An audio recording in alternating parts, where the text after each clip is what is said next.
If there is anything we have learned so far about nihilistic violent extremism or NVE in the past committee hearings, it is that there are many things we still have to learn about this growing threat.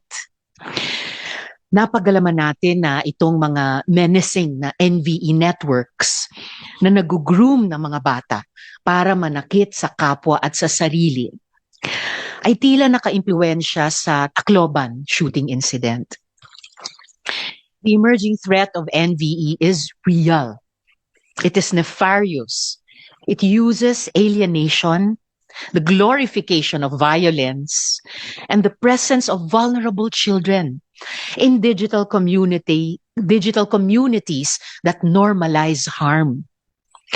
Kasama ang mental health, parental supervision, access to firearms, security protocols, at iba pa.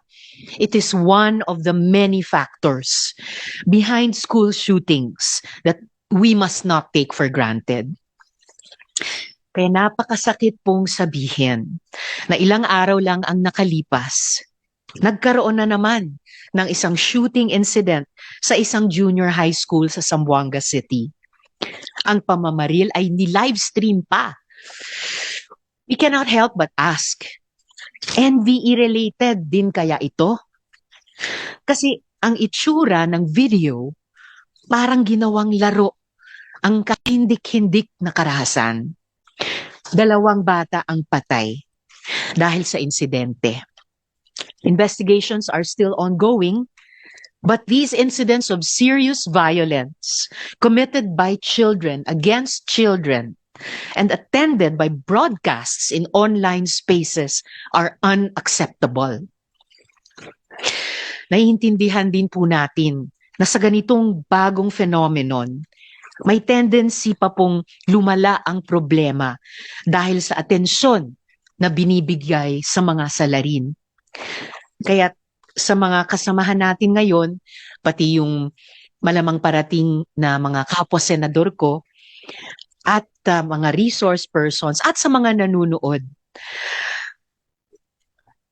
para maiwasan ang posibleng paggaya at pag-glorify ng mga bata sa ginawang karahasan ng shooter.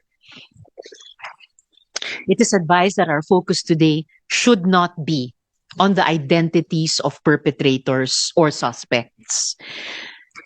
We should instead focus on understanding the mechanisms and systemic gaps that enabled this unimaginable violence, and to work on concrete policies to effectively address this emerging menace.